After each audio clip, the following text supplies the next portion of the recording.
Good morning, good evening, hi, depending on whatever time you're doing this. So today I'm gonna try something new in the sense that there is some information I'd like to share. It'll be playing in the background, so you can just listen to it as you're doing it. Today we're gonna focus mainly on the stretches. So instructions and don't aren't really too necessary for today's class. Even then, I'd like to give just a bit of feedback, or rather a bit of background on the type of stretches that we're going to do, which are what we call static stretches. Okay, static means that we're going to be holding them for 30 seconds. Actually, the target time is 15 to 30 seconds, but today we're going to be doing it for 30 seconds. Again, I am running this class, or rather this series, since it's the first one in this weight loss and strengthening series, keeping in mind that this is possibly the first time you are engaging in a workout program, or it's the first time in a while. Okay, so those are the things that are at the back of my mind. And today's class is just going to really focus on the stretches and holding each stretch for 30 seconds. Okay, don't worry if you're not able to do it just too well, or you don't have that flexibility or whatever. This is exactly why we are doing static stretches today. We want to try and really open up everywhere. And there's a science behind that, which I think I will put in the next class. But for now, we can focus on the clip that will be playing on the top right corner, but don't let it distract you too much from what it is that we are doing. All right, very good. So in case you've already started, we're holding our chin to our chest for 30 seconds, and then we'll tilt our head back, and then so just have a look. But we're gonna be holding it for 30 seconds. If you're not sure, just count 1 to 30, or hold it for as long as I do, or time yourself if you have a clock or something. Okay, let me get into it.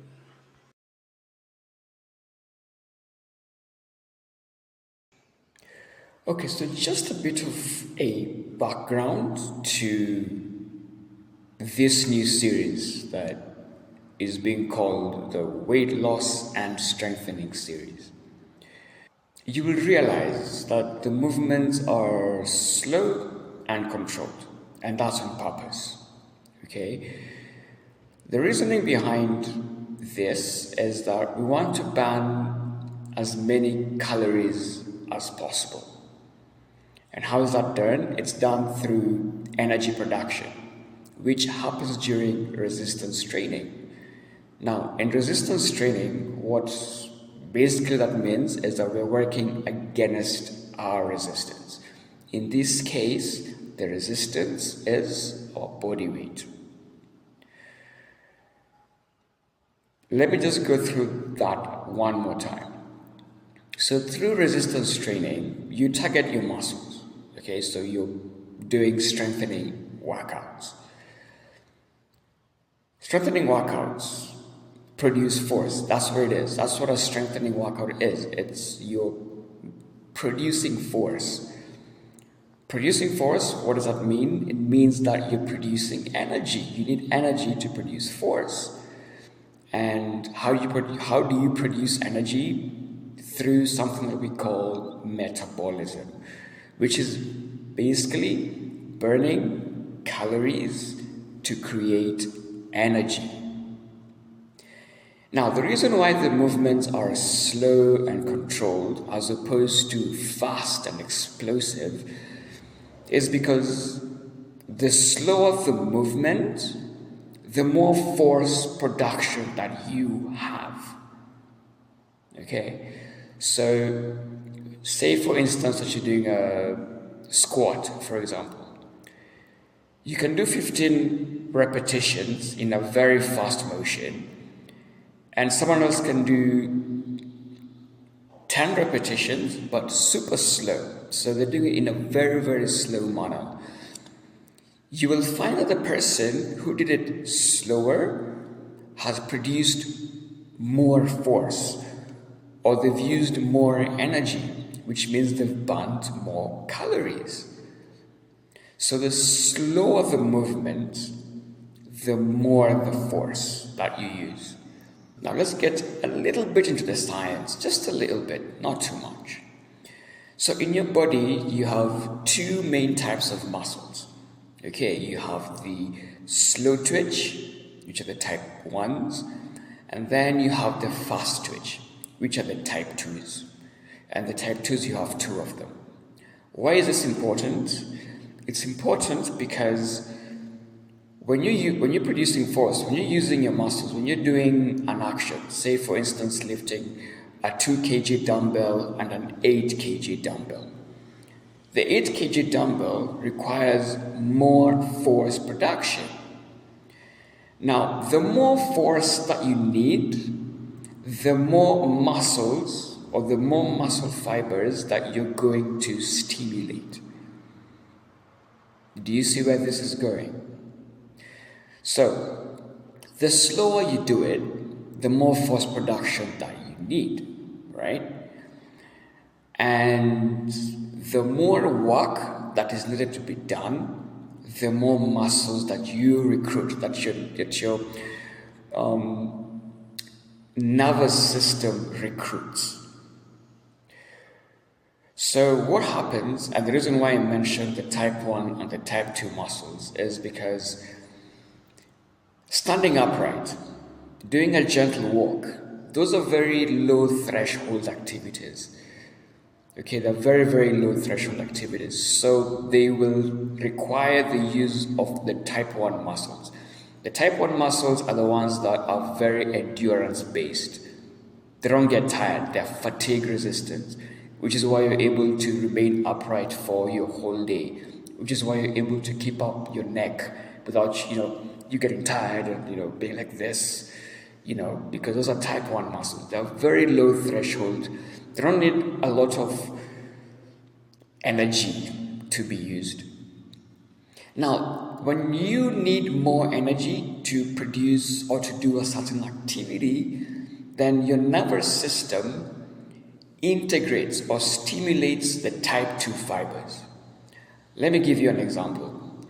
An example of a workout is a plank. Okay, so let's say you start a plank. 5 minutes in, you're like, this is easy, I can sustain this. You get to 30 seconds and you're like, oh shit, oh damn. You get to 45 seconds and you're dead. Now, first of all, a plank is a very good exercise example of how you produce a lot of force without necessarily moving the body. It's an isometric type of exercise. Okay, isometric means that you're producing force, but there's no movement. So when you're in that plank position, you're basically using the strength of your body to keep yourself in that position, but there's no movement. Now let's go to the reason why I mentioned those times. So you did it for 5 seconds and you felt like it was not any effort, like it was super easy. It's because you didn't need too much effort to keep yourself up. So then you recruited the type 1 muscles. When you got to 30 seconds and you're like, oh damn, your body needed more energy to keep you in that position. So your nervous system started recruiting the type 2 fibers. But in the type 2 fibers, you have the type 2A and you have the type 2X. Okay?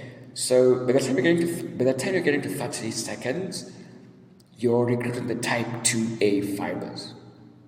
Remember, you're not moving, it's just one workout, but you're already recruiting a second type of muscle fibers.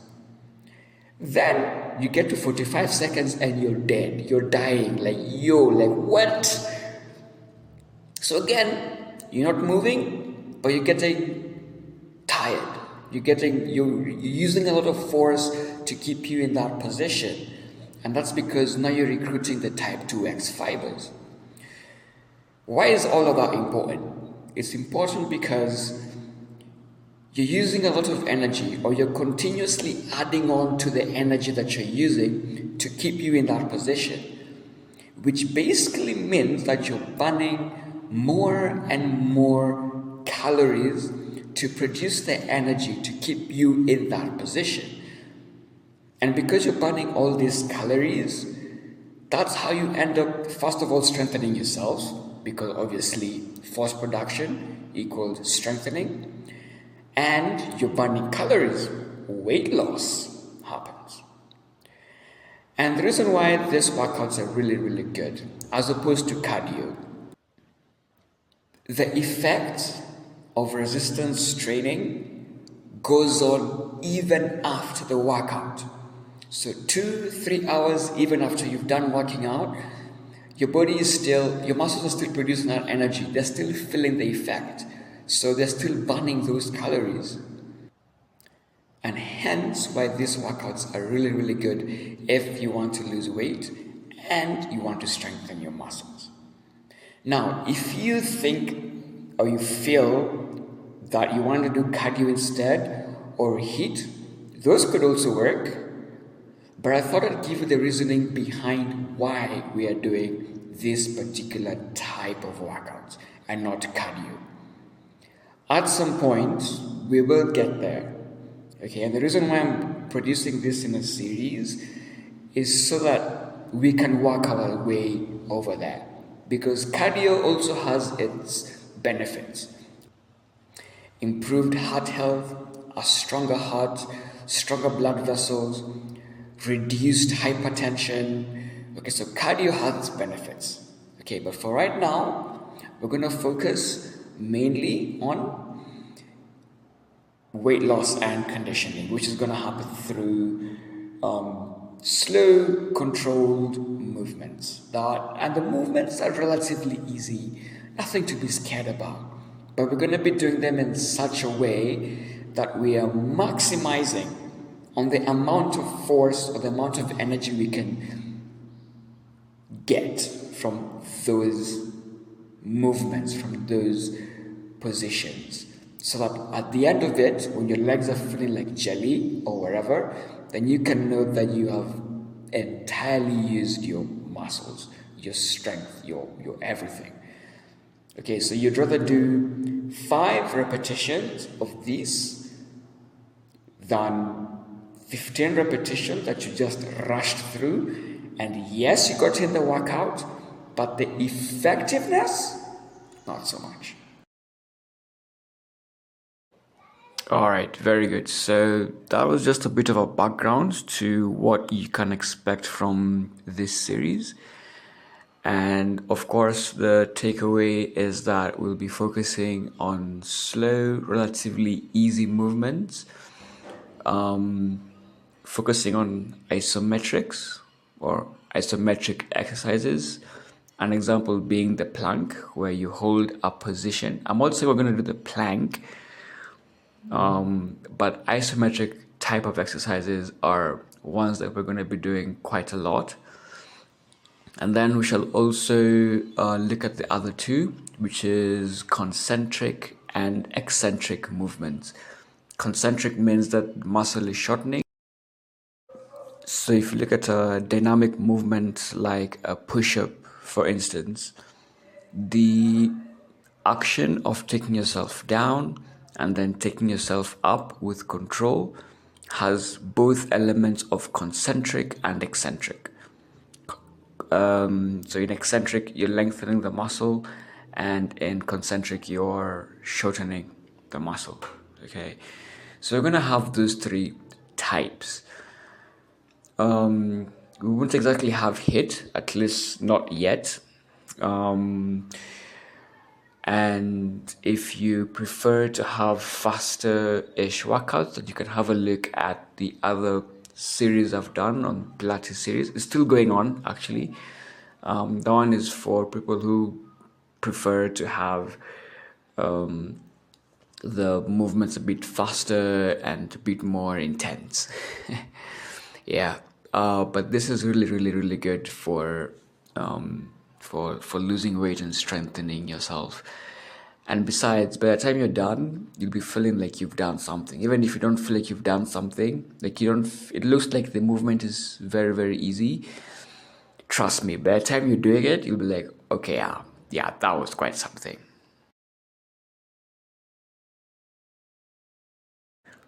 Okay, let's get back to today's class. So we've gotten to the point where we're now stretching the obliques. So we're going down to this side and we're going to hold it for 30 counts.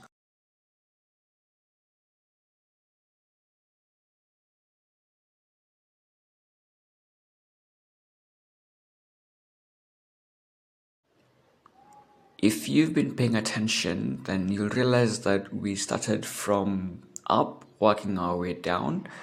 So we did the neck, we did the shoulders, now we are doing the obliques.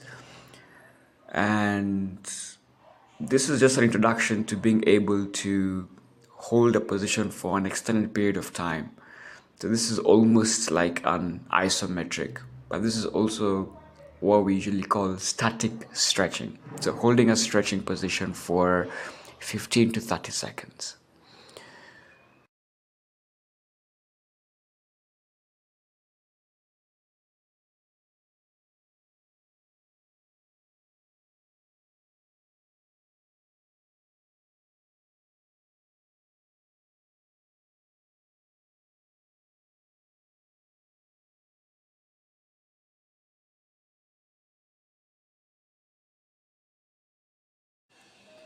Okay, let's come to the trunk twist.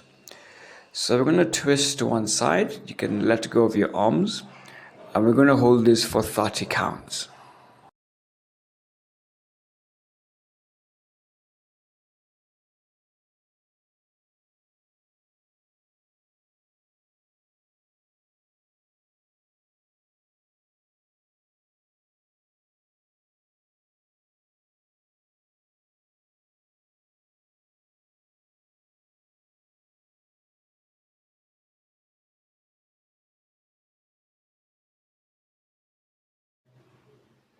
Okay, and switch. So just also to remind you that you can always choose your own background music. I prefer, unless I'm producing a yoga video, I prefer to not include the music because my music taste might not be the one that you like, or you might find it a bit distracting. So feel free to pick your own background music if you need to.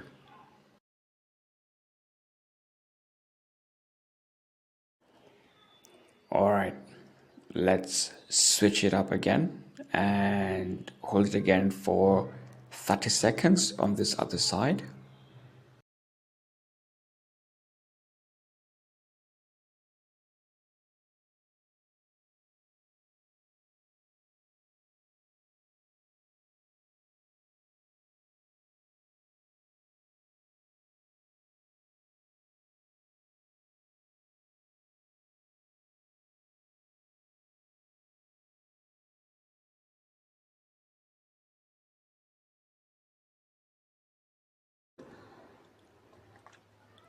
And for the last time, switch to the other side.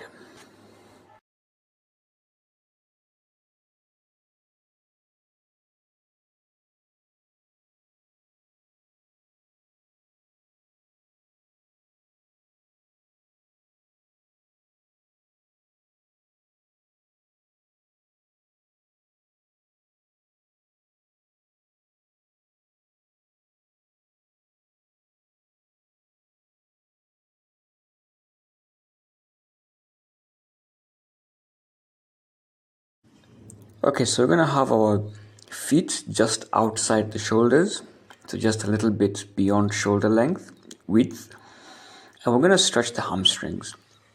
The objective is to keep the knees straight or the legs straight so that you get that nice stretch at the back of the leg. And we're gonna hold it for 30 seconds. Now, what you might realize that is actually quite interesting is the fact that the longer you hold the stretch, the lower you can actually get as time goes. And that's what is quite interesting about static stretches. And the reason why they're really, really good for flexibility, for increasing the range of motion across a joint. So if you find yourself being able to go lower, we're gonna do this one more time. And just for special effects, you can widen up your stance, but it's still the same stretch. But if you find yourself being able to go a lot lower than when you started, so maybe in the 15th second or the 20th second, then that is really, really good. And that is the objective of static stretches.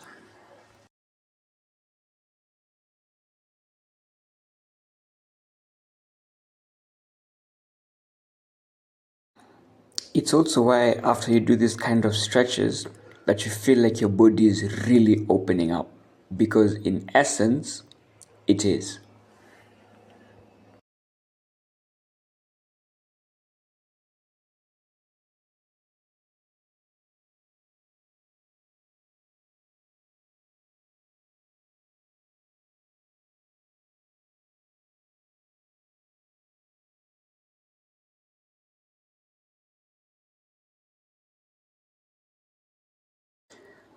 Okay, so we're gonna stretch the hip now, which is also very, very, very important when you're walking, when you're running. And I'm going to demonstrate this just one more time, just for us to be able to get the idea. So we want that back leg as far back and straight as much as possible. If you're not able to balance yourself in this position, please use a wall or a seat or something to help you with staying in this position. So you really, really want to be able to get that leg as far back as you can. So we really, really extend that hip.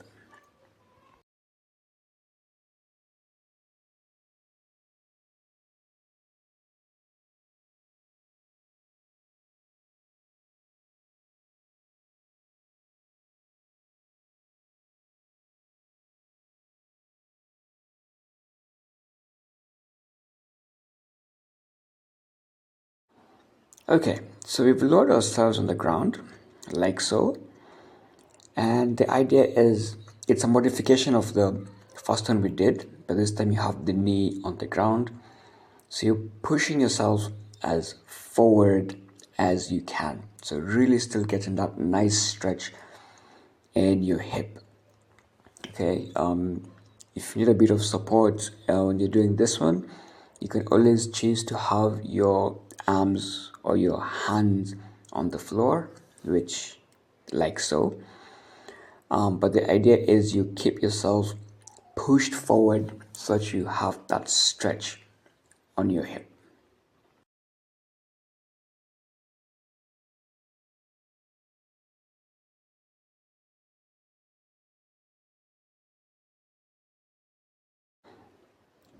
Okay, let's switch it up to the other leg, and we're going to start when we're standing so that we are able to push that leg all the way back there, as far back as you can, trying to keep the weight on this front leg and just really stretching that hip as much as you can.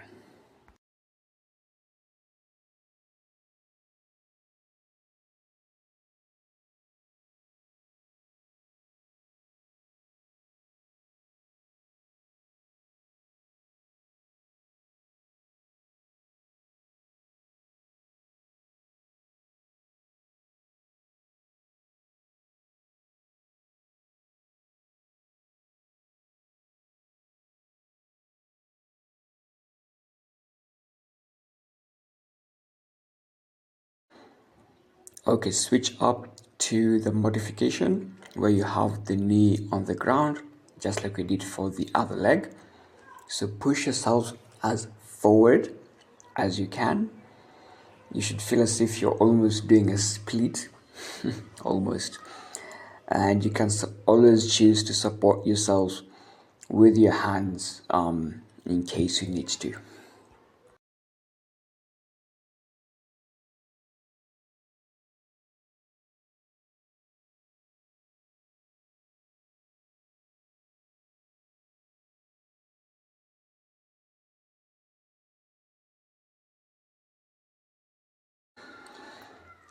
Okay, let's come on to our tummy now.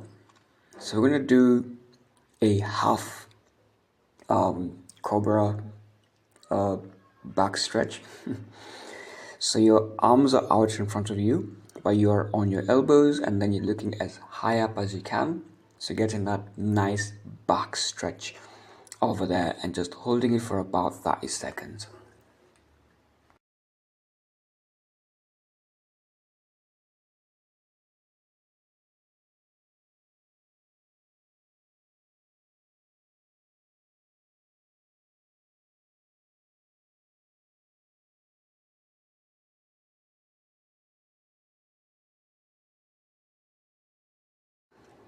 Alright, this next one is a bit complicated, a bit hard. So the idea is we're going to try and grasp our arms together and then lift them as high as you can while also trying to lift your upper body as much as you can. If you can't quite lift your upper body just yet, that is fine. Okay, so just focus on keeping your arms behind your back and then just trying to lift them up as much as possible. Okay, let's go back to the half cobra stretch over here. So for another 30 seconds.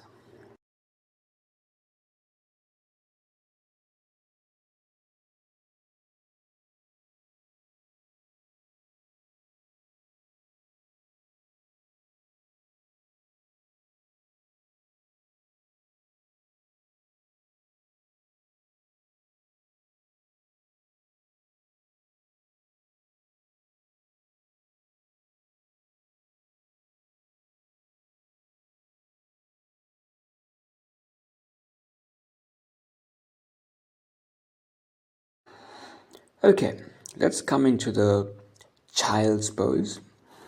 You can choose to have your arms beside you, just lying down there beside you, just be in a nice comfortable position. Or you can choose to grasp your arms behind you and then take them as high up as you can, just to add that stretch into the shoulders.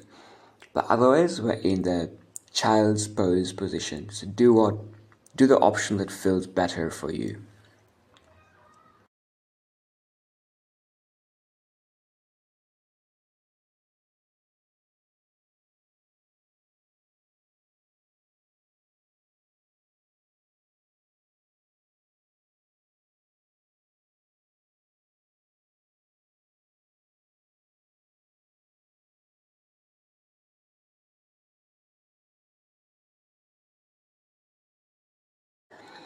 Let's come to a sitting position now, which should be a lot easier on your knees. And we're going to combine two stretches, two simple stretches. First one, you're going to grab your knee or your leg and really just push it in towards you, like so. So you can grab your shin, just pull it in as much as you can. And then for the other stretch, it's going to focus on the other foot. So you're just going to point your toes as much as you can. So just point them, and we're going to hold these two for 30 seconds, and then we'll switch over to the other leg.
For our last stretch of today, we're going to cross the leg over the other one. So just going to do it one more time.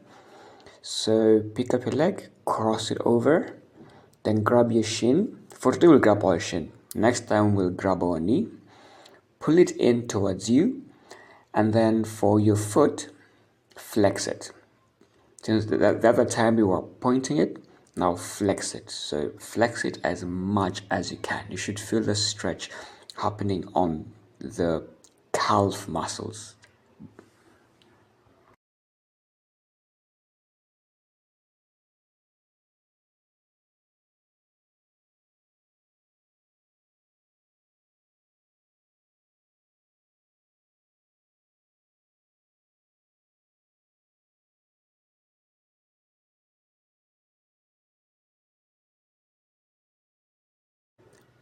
Okay, let's switch. Cross over, grab your shin, pull it in towards you, and then flex your foot. Flex your foot as much as you can.